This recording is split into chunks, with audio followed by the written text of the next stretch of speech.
So good morning to you, welcome along, early morning ride again out with RB, looking at this is the LXR 125 in gunmetal grey they call this one. This is the most favourite of the colours. I actually prefer this to the black version, but all the LXRs ride absolutely perfectly. Nice stainless can to the back of this one, that nice high rear passenger seat and that tucked in rider's position. Absolutely gorgeous bike with those twin disc brakes to the front. So as always with our test rides, we're going to take this one out, give it a run and just see how it performs on its first test ride. So just seating ourselves on the bike. Once again, those nice wide mirrors. Now if I position that mirror correctly, I have this much of my shoulder in the mirror, so I have a nice view of the road on both sides of the bike. Once you start the dashboard up, rev counter to the centre, mileometer is to the left with your mileage below, fuel tank, gear indicator, and then of course all your function lights to this side including your indicators. On the right hand controls you've got your start button, you've got your 3 positions for the lights. So at the moment it's in daytime running lights, the middle puts the daytime on and the hawk lights as I call them, and then it goes to full nighttime mode with those hawk lights. Kill button, cross on the left, you've got the horn to the bottom, indicators, main beam, dip beam, and your pass light is just to the rear on the finger control. So we're going to fire this one up, side stand up, and from the start a nice purr from that LXR 125 engine. So we're going to take this one out into traffic, and currently 1.6 miles on the clock. We're going to look to add about half the mileage today and then half on my final ride test before we hand over to customer. So getting around 20 miles on this bike, 32k, as we do with all the bikes that we test at Eclipse. So just waiting for the lights to change, we'll pull it out into traffic and then wind on those beans and get some power on the bike, just to check all the operation. As always, first, work our way through the box. Third, nice and gently on the power, as we are on a new engine.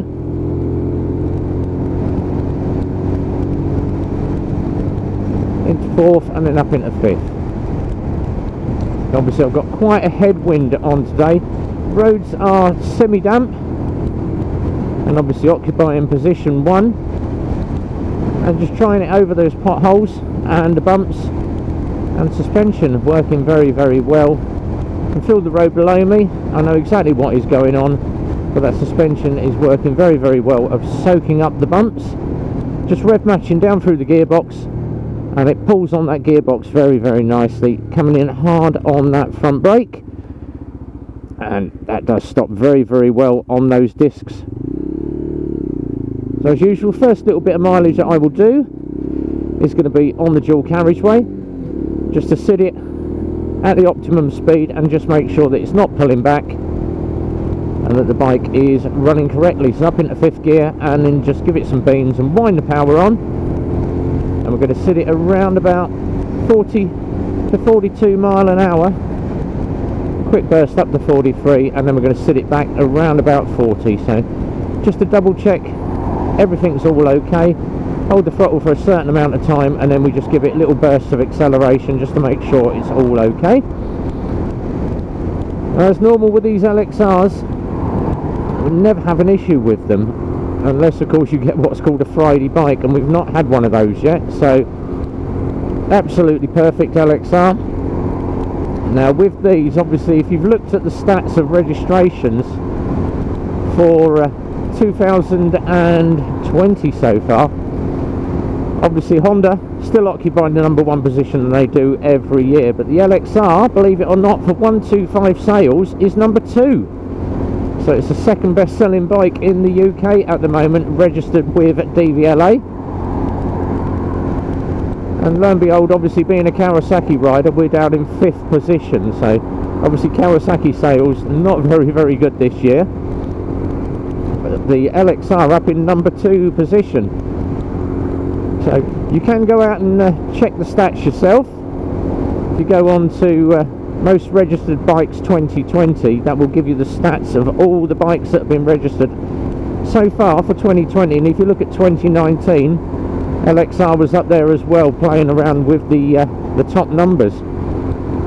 obviously the best selling 50cc at the moment is that Lexmoto Echo and the Echo Plus. They've been the best selling 50cc bike for the last 7 years, and the little Echoes are absolutely fantastic bikes. And obviously we had a delivery in yesterday, and we have 3 of the new Lexmoto electric scooters in, and oh my god, they are absolutely amazing pieces of machinery. Really nice bikes, and we did have a little play around with them on the yard. It's got Bluetooth inbuilt alarm on some of them, you've got all the LED lights on them, and I did comment on one of the bikes. I said it looks like someone has attached an iPad to the front of the bike, and the display on it is something to die for. So we will be doing the new electric bikes. We're going to be getting them out, we're going to be having a quick run on them, just to obviously show you as a first demo ride those new Lexmoto electric scooters. And oh my god, I was absolutely blown away yesterday.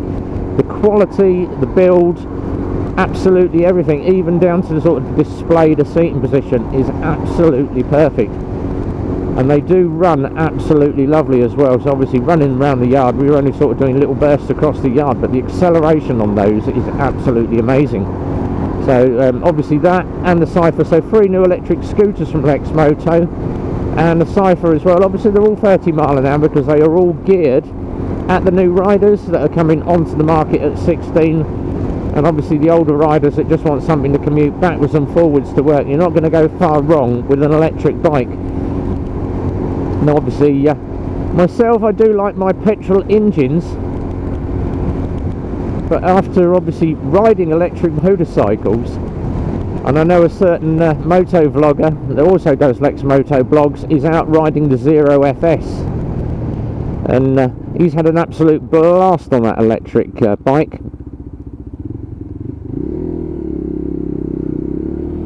But electric bikes are going to be the future. Don't knock it, guys.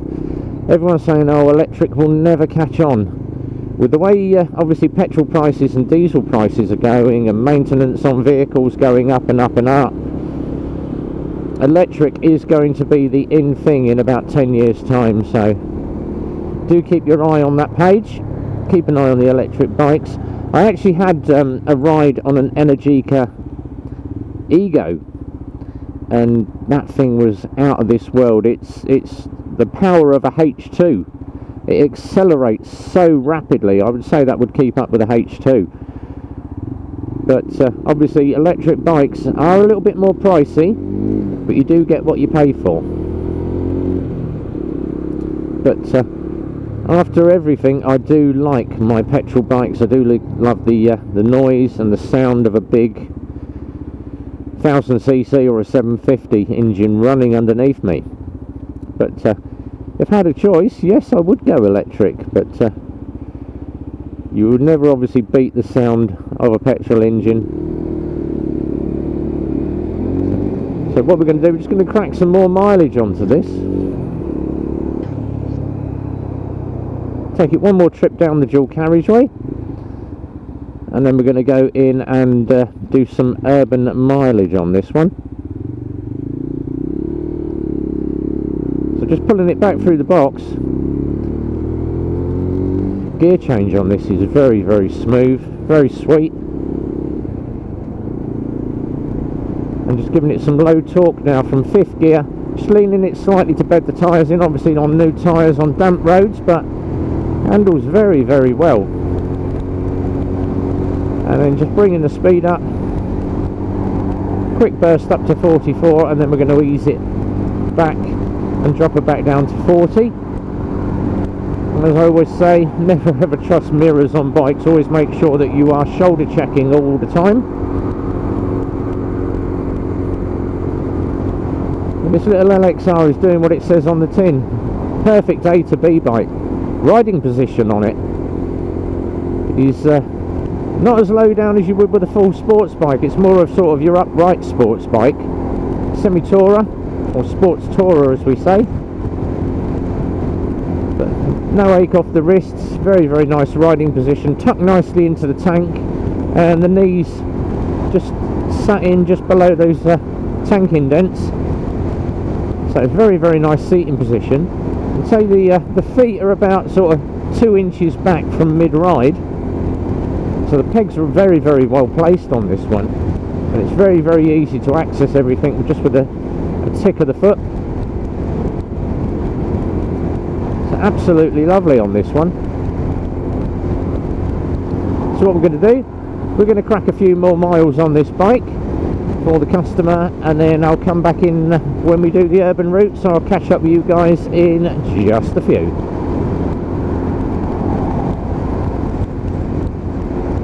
So we're just heading back off of the dual carriageway now, back into town, and get a little bit of urban mileage on this bike. So far 13.9, so say 14 miles on the bike at the moment, no issues whatsoever. Both levers exactly the right height, clutch placement is absolutely perfect, so I've got a lovely little bit of bite from the clutch, just the right amount of free play on it as well. And then just working our way back into town, the 30-mile-an-hour areas. And as you have noticed, it is starting to hammer down, so tyres are still doing their job. Obviously with these, we've had a lot of comments about the tyres on these LXRs and on the Lexmoto range. Yes, they are nylon tyres, but they do the job effectively in the dry. And obviously in the wet weather you've just got to be a little bit more careful, but they do hold the road very, very well. So just bringing it back in, leaning into the roundabout, and it's fine. I never have an issue with any type of tyre, because obviously as an experienced rider I'd know, but you're not going to be trying to get this thing knee down in the wet. But the tyres do an adequate job. Obviously if you are worried about nylon tyres, and I'm not, then you've got the option obviously to change them up, go Bridgestone, Michelin, Pirelli or Avons, but the tyres do what they say. Perfect in dry weather, a little bit skittish in the wet weather if you tend to over lean it, but I've never had a problem obviously leaning bikes in wet weather. As an experienced rider or even a new rider, most of the feeling that you do on the bike you do with your butt cheeks, and people go, why is that? Because you can feel absolutely everything coming up through that seat, so you should know exactly how far you can go before you can feel those tyres starting to break away. So a good rider, as they always say, rides by the seat of their pants, and that is just a case of just feeling the bike through your legs, through your feet, knowing what the bike is doing. And obviously you can feel the throttle response through the bars anyway, so you should be obviously riding to the conditions, not going hammer and tongs in wet weather. But obviously we teach a lot of that on our YouTube channel, DDFM, Down the Fireman, where we actually observe and teach you how to ride correctly. So if you haven't been over to YouTube on Down the Fireman, go and watch a few of the videos. As a member of the DDFM crew, we do teach you rider awareness, and if you've happened to see the video with me on the Riot, where the car comes flying over the top of the hill where I'm on a single track road, and people say, oh, I bet you clenched your butt cheeks. I didn't actually. I'd already seen the car 2 seconds before it came over the rise, because I was watching the tops of the trees for the changing colour of the light to see if there was any headlights, and hence why I changed my position 2 seconds before the car came over the rise, because I knew and I'd preempted what was going on. Hence why you should be always checking your mirrors, doing this, the shoulder checks, making sure that everything's all A-OK, and obviously just space cushions between you and the vehicle in front, rider awareness. So heading back to the garage now, one very wet RB, but if you enjoyed the video, as we say, thumbs up, thumbs down, leave your comments in the sections below, and it's nice to see you guys actually commenting on the video saying, I've just got myself a Diablo, or I've got myself an Enigma, or I've just picked up my new Echo or my LXR. Brilliant guys, enjoy the bikes, you will have fun on them, but just make sure that you do your maintenance regime, you get them serviced on time, and you're not absolutely ragging the pants, make sure you do your run-in procedure, 40 mile an hour for the first 500, and then once you've had a service, 50 mile an hour up to 1500k, and then once you've done your first 2 services, you are good to go. So until next time, guys, as always, all the social media, you can grab that all off the website, revbomb.co.uk. Merch shop is there if you fancy one of the RB t-shirts. We've not got many left. I think we've done about 100 t-shirts so far. And all my social media on my social media page, Instagram, Twitter, Facebook, YouTube. Clips Motorcycles on my first page right down the bottom, along with all my sponsors. Until the next time, guys, be well, ride safely, and from RB Rev Bomb, it's a big goodbye from me.